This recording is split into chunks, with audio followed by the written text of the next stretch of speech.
গুনাহসমূহের মধ্যে রয়েছে রিয়া বা লোক দেখানো প্রবণতা, যেটা অনেক ক্ষেত্রেই দেখা যায় যে মানুষের সামনে মানুষকে দেখানোর নিয়তে দান সদাকা করা, মানুষকে দেখানোর নিয়তে সালাত আদায় করা, এগুলো রিয়া। রাসূল সাল্লাল্লাহু আলাইহি ওয়াসাল্লাম রিয়া সম্পর্কে ভয় করেছেন, বলেছেন যে আমি রিয়া সম্পর্কে আমার উম্মতের জন্য ভয় করি।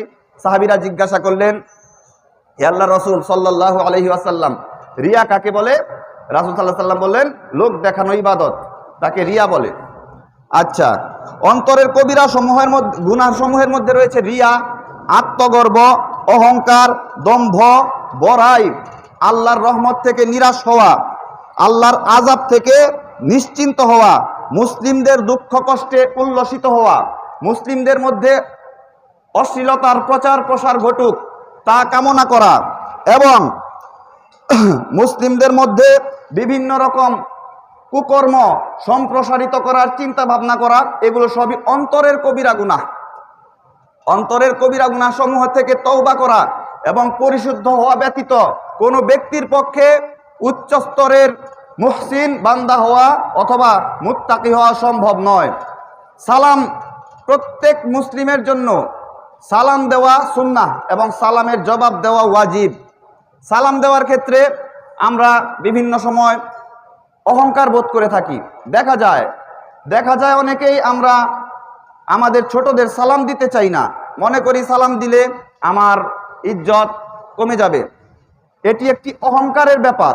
মানুষের মধ্যে অহংকার যদি কেউ নিজ থেকে দূর করতে চায়, নিজের মধ্যে অহংকার না থাকুক, তাহলে সে যেন ছোট বড় সবাইকে সালাম দেয়। সালামের মাধ্যমে অহংকার মুক্ত হওয়া সম্ভব। এখন আপনার মধ্যে আমার মধ্যে অহংকার আছে কিনা সেটা বুঝবো কিভাবে? সেটা বুঝবো, কোনো মানুষ, কয়েকজন মানুষ যদি কোনো মজলিসে বসে থাকে, সেই মজলিসে এসে যদি আমার সালাম দিতে কুণ্ঠাবোধ হয়, অথবা সেই মজলিসে এসে নিচে বসতে যদি আমার খারাপ লাগে, তাহলে বুঝতে হবে যে আমার মধ্যে অহংকার রয়েছে। অনেক সময় দেখা যায় ছোট মানুষদেরকে সালাম না দেওয়া, সালাম দিতে অন্তরে কষ্ট অনুভব করা হয়, অনেক সময় করা হয়।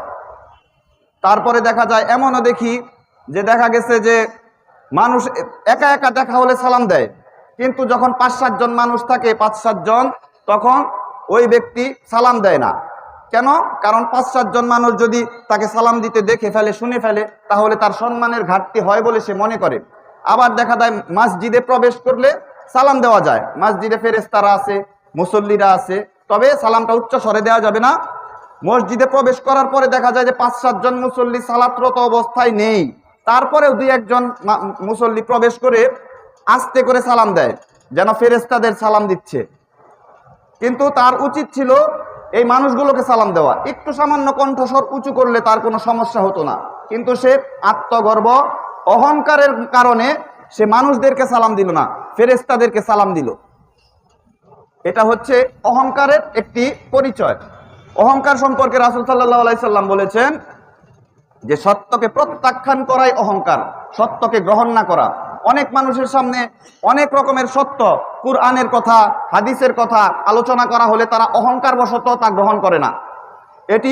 এটি বড় অহংকার, যখন সত্যকে তার সামনে উপস্থাপিত করা হলো কিন্তু সে সত্য গ্রহণ করলো না। তারপরে দেখা যায় যে মুসলিমদের দুঃখ কষ্টে উল্লসিত হওয়া, এটি অন্তরের একটি কবিরা গুনাহ।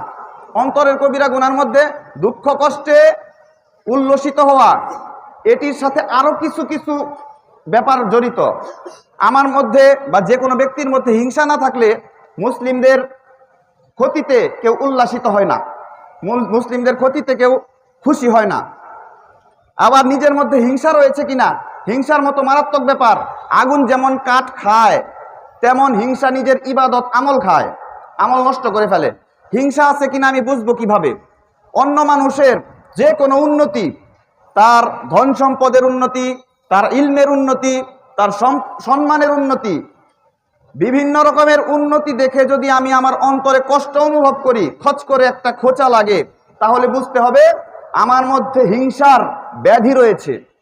এটি অনেক বড় একটি এবং মারাত্মক একটি ব্যাধি অন্তরের। এগুলোর থেকে তাওবা এবং পরিশুদ্ধি অর্জন ব্যতীত মুহসিন কিংবা মুত্তাকি হওয়া সম্ভব নয়। এর মধ্যে